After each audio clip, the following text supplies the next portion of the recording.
Hello friends, job alert 24 hours YouTube চ্যানেলে সবাইকে স্বাগত জানাই।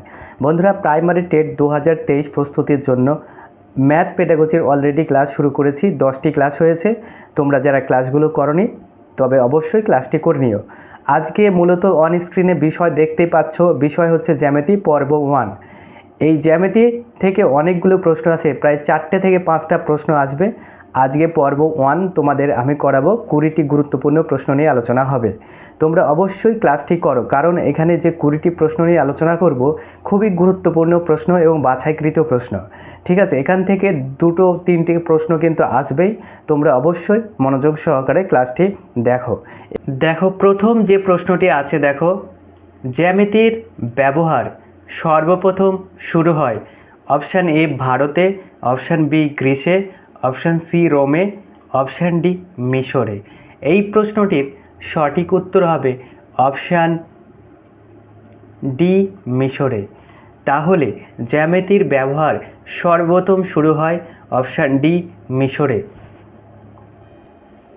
2 নম্বর প্রশ্নটি দেখো, কোন গ্রন্থে প্রাচীন ভারতের জ্যামিতিক বিষয়ক চর্চা সম্পর্কে আমরা জানতে পারি? অপশান এ শ্রুতসূত্র, অপশান বি কর্মসূত্র, অপশান সি শুল্বসূত্র, অপশান ডি দ্বৈধসূত্র। এই প্রশ্নটির সঠিক উত্তর হবে অপশান সি শুল্বসূত্র।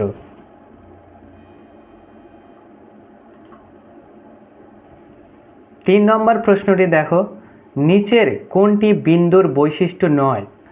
অপশান এ বিন্দু কোনো নির্দিষ্ট মাত্রা নেই, অপশান বি বিন্দুর অবিকল প্রতিরোধ আছে, অপশান সি বিন্দুর শুধুমাত্র অবস্থান আছে, অপশান ডি বিন্দুর শূন্য মাত্রার একটি সত্তাকে প্রকাশ করে দেন।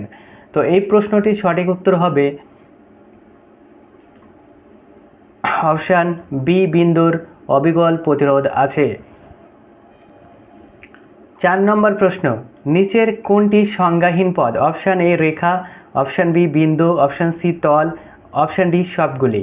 এই প্রশ্নটির সঠিক উত্তর হবে অপশান বি বিন্দু। 5 নম্বর প্রশ্ন, একটি স্থূলকোণের বিপরীত কোণ সর্বদা অপশান এ সূক্ষ্মকোণ, অপশান বি স্থূলকোণ, অপশান সি সমকোণ, অপশান ডি প্রবৃদ্ধকোণ। এই প্রশ্নটির সঠিক উত্তর হবে অপশান এ সূক্ষ্মকোণ। 6 নম্বর প্রশ্ন, দুটি সমান্তরাল সরলরেখাকে অপর একটি সরলরেখা ছেদ করলে ছেদকের একই পাশের যে কোণদ্বয়ের উৎপন্ন হয় তাদের কি বলে? অপশান এ সম্পূরক কোণ, অপশান বি অনুরূপ কোণ, অপশান সি বিপরীত কোণ, অপশান ডি সন্নিহিত কোণ। এই প্রশ্নটির সঠিক উত্তর হবে অপশান বি অনুরূপ কোণ। 7 নম্বর প্রশ্ন, কোনো জ্যা যদি বৃত্তের কেন্দ্র দিয়ে যায় তবে জ্যাটিকে বৃত্তের কি বলে? অপশান এ ব্যাস, অপশান বি ব্যাসার্ধ, অপশান সি পরিধি, অপশান ডি চাপ। এই প্রশ্নটির সঠিক উত্তর হবে অপশান এ ব্যাস। 8 নম্বর প্রশ্ন, যে ত্রিভুজের 3টি বাহু ও 3টি কোণ সমান তাকে কি বলে? অপশান এ সমবাহু ত্রিভুজ, অপশান বি সমদ্বিবাহু ত্রিভুজ, অপশান সি বিষমবাহু ত্রিভুজ, অপশান ডি সমকোণী সমদ্বিবাহু ত্রিভুজ। এই প্রশ্নটি খুবই সহজ এবং গুরুত্বপূর্ণ প্রশ্ন।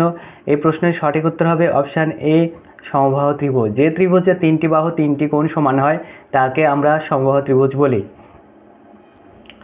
9 নম্বর প্রশ্ন, নিচের কোন বিবৃতিটি সত্য? অপশান এ কমপক্ষে 2টি কোণ সূক্ষ্মকোণ, অপশান বি কমপক্ষে 1টি কোণ সূক্ষ্মকোণ, অপশান সি কমপক্ষে 1টি কোণ সমকোণ, অপশান ডি কমপক্ষে 1টি কোণ স্থূলকোণ। এই প্রশ্নের সঠিক উত্তর হবে অপশান এ। এই প্রশ্নের সঠিক উত্তর হবে কমপক্ষে 2টি কোণ সূক্ষ্মকোণ। 10 নম্বর প্রশ্ন, কোনো ত্রিভুজের 3টি বাহুকে একইভাবে বর্ধিত করলে উৎপন্ন বহিস্থ কোণ 3টির সমষ্টি কত? এই প্রশ্নটির সঠিক উত্তর হবে, আগে অপশানগুলো পড়ে নিই। Option A 180 degree, option B 270 degree, option C 360 degree, option D 90 degree. এই প্রশ্নটির সঠিক উত্তর হবে অপশান সি 360 ডিগ্রি। 11 নম্বর প্রশ্ন, নিচের কোন বিবৃতিটি সঠিক? অপশান এ ত্রিভুজের 3টি কোণের সমষ্টি 2 সমকোণ, অপশান বি সমবাহু ত্রিভুজের প্রত্যেকটি কোণ সমকোণ, অপশান সি সমদ্বিবাহু ত্রিভুজের একটি বাহু সমান। এবার দেখো উত্তর কোনটা হয়, এ একের 1 সঠিক, হয় 2 এবং 3 দুটোই সঠিক, মানে বি আর সি দুটোই সঠিক হতে পারে। আর সি নম্বর হয় এটা সঠিক, নয় ডি নম্বর 1 ও 2 নম্বর, মানে এ আর বি সঠিক। এখানে নাম্বারিংটা একটু ভুল হয়ে গেছে, ঠিক আছে, এগুলো তুমি এই প্রশ্নটা একটু বুঝে নাও। 11 নম্বর প্রশ্নটি সঠিক উত্তর হবে অপশান এ, শুধুমাত্র একটাই সঠিক, অর্থাৎ ত্রিভুজের 3টি কোণের সমষ্টি 2 সমকোণ। 2 সমকোণ মানে 180 ডিগ্রি, ঠিক আছে, ত্রিভুজের 3টি কোণের মান আমরা জানি 180 ডিগ্রি, এই কথাটাই সত্য, আর সব কিন্তু মিথ্যা, ঠিক আছে। এই প্রশ্নটা খুবই খুবই গুরুত্বপূর্ণ প্রশ্ন। দেখো স্থূলকোণী ত্রিভুজের ক্ষেত্রে 3টি বাহুর মধ্যে সঠিক সম্পর্ক হলো অপশান এ বৃহত্তম বাহুর দৈর্ঘ্যের বর্গ সমান সমান অপর দুটি বাহুর দৈর্ঘ্যের বর্গের সমষ্টি, অপশান বি বৃহত্তম বাহুর দৈর্ঘ্যের বর্গ গ্রেটার দেন অপর দুটি বাহুর দৈর্ঘ্যের বর্গের সমষ্টি, অপশান সি বৃহত্তম বাহুর দৈর্ঘ্যের বর্গ লেস দেন অপর দুটি বাহুর দৈর্ঘ্যের বর্গের সমষ্টি, অপশান ডি বৃহত্তম বাহুর দৈর্ঘ্যের বর্গ গ্রেটার দেন ইকুয়াল টু অপর দুটি বাহুর দৈর্ঘ্যের বর্গের সমষ্টি। এই প্রশ্নটি খুবই গুরুত্বপূর্ণ প্রশ্ন। এই প্রশ্নের সঠিক উত্তর হবে কিন্তু অপশান বি বৃহত্তম বাহুর দৈর্ঘ্যের বর্গ গ্রেটার দেন অপর দুটি বাহুর দৈর্ঘ্যের বর্গের সমষ্টি। 13 নম্বর প্রশ্ন, নিচের কোনটি কাইটের বৈশিষ্ট্য নয়? অপশান এ একজোড়া সন্নিহিত বাহুর দৈর্ঘ্য সমান, অপশান বি কর্ণদ্বয়ের দৈর্ঘ্য সমান, অপশান সি কর্ণদ্বয় পরস্পরকে সমদ্বিখণ্ডিত করে না, অপশান ডি অপর বাহু দুটি দৈর্ঘ্য সমান। এই প্রশ্নটির সঠিক উত্তর হবে অপশান বি কর্ণদ্বয়ের দৈর্ঘ্য সমান। 14 নম্বর প্রশ্ন, একটি ত্রিভুজের আয়তক্ষেত্রে একটি কর্ণ যোগ করলে দুটি ত্রিভুজ উৎপন্ন হয়, এটা প্রত্যেকটি অপশান এ সমকোণী ত্রিভুজ, অপশান বি স্থূলকোণী ত্রিভুজ, অপশান সি সমবাহু ত্রিভুজ, অপশান ডি বিষমবাহু ত্রিভুজ। এই প্রশ্নটির সঠিক উত্তর হবে অপশান এ সমকোণী ত্রিভুজ, কারণ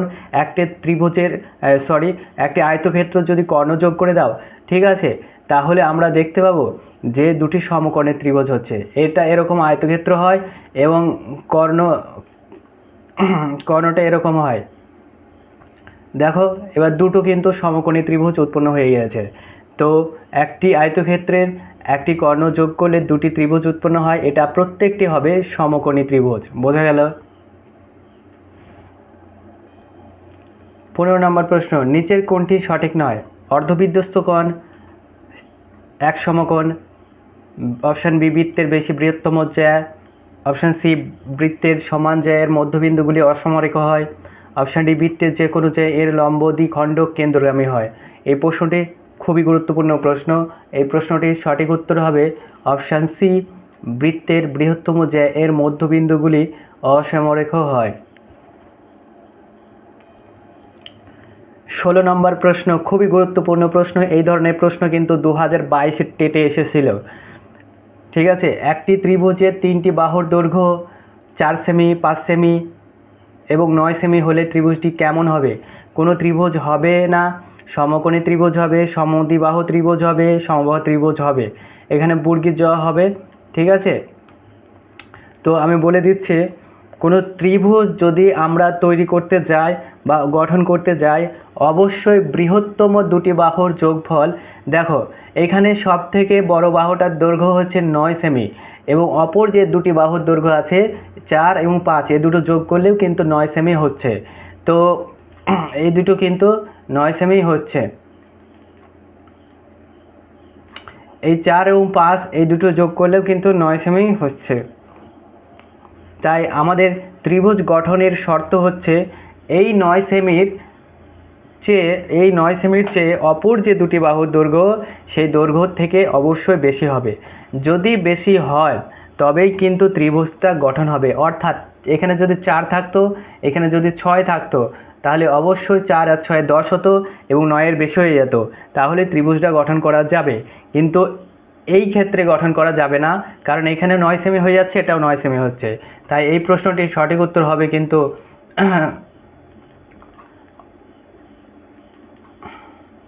অপশান এ কোনো ত্রিভুজ হবে না। বোঝা গেল? 17 নম্বর প্রশ্ন, একটি নির্দিষ্ট মাপের ত্রিভুজ অঙ্কন করতে কমপক্ষে কী কী বিষয় জানা প্রয়োজন? অপশান এ 2টি কোণের পরিমাপ, অপশান বি 2টি বাহুর পরিমাপ, অপশান সি 3টি কোণের পরিমাপ, অপশান ডি বাহু কোণ নিয়ে কমপক্ষে 3টির পরিমাপ। এই প্রশ্নটাও কিন্তু খুবই গুরুত্বপূর্ণ প্রশ্ন। এই প্রশ্নটির সঠিক উত্তর হবে একদম অপশান ডি, বাহু কোণ নিয়ে কমপক্ষে 3টির পরিমাপ করতে পারলেই তবেই ত্রিভুজ অঙ্কন করা যাবে। 18 নম্বর প্রশ্ন এবং খুবই গুরুত্বপূর্ণ প্রশ্ন, 4টি ব্লেড বা ডানাযুক্ত একটি ফ্যানের ঘূর্ণন প্রতিসাম্যের কোণের মান কত হয়? Option A 60 degree, option B 70 degree, option C 120 degree, option D 75 degree. এই প্রশ্নটির সঠিক উত্তর হবে কিন্তু অপশান বি 70 ডিগ্রি। 19 নম্বর প্রশ্ন, একটি A4 মাপের সম্পূর্ণ সাদা কাগজের প্রতিসম রেখার সংখ্যা কটি? অপশান এ 4টি, অপশান বি 2টি, অপশান সি 1টি, অপশান ডি 1টিও না। এই প্রশ্নের সঠিক উত্তর হবে কিন্তু অপশান বি 2টি। 20 নম্বর প্রশ্নটি বলার আগে তোমাদের একটি অনুরোধ করছি, তোমরা অবশ্যই ভিডিওটি লাইক করো এবং চ্যানেলটিকে সাবস্ক্রাইব করে দাও। এটা তোমাদের প্রতি আমার একটি রিকোয়েস্ট। এই রিকোয়েস্টটা তোমরা রাখো, কারণ তোমাদের জন্যই আমি ভিডিও তৈরি করছি। তোমাদের এই বিষয়টা মাথায় রাখতে হবে, ঠিক আছে? তাহলে 20 নম্বর প্রশ্নটি আমি বলি, একটি সুষম বহুভুজের প্রতিটি অন্তঃকোণের মান 120 ডিগ্রি হলে তার বাহু সংখ্যা কত? এরকম যদি থাকে তোমাকে একটি জিনিস মাথায় রাখতে হবে যে একটি সুষম বহুভুজের প্রতিটি অন্তঃকোণের মান 120 ডিগ্রি হলে তার বাহু সংখ্যা, প্রথমেই তোমাকে করতে হবে 180 থেকে কত বিয়োগ করতে হবে? 120 বিয়োগ করতে হবে। যদি প্রশ্নটা এরকম থাকে তাহলে এখানে দেখো এটা বিয়োগ করলে 60 হলো, ঠিক আছে? কত হবে? 60। এবার এই 60কে 360 দিয়ে ভাগ করতে হবে যখনই আমরা বাহু বের করতে যাব। এই 360কে 60 দিয়ে ভাগ করতে হবে। 60 দিয়ে ভাগ করলে এখানে দেখো শূন্য শূন্য কেটে যাবে, তাহলে 6 6 36, তার মানে বাহু সংখ্যা চলে আসবে 6টি। তো এই প্রশ্নটির সঠিক উত্তর হবে কিন্তু অপশান ডি, 6টি।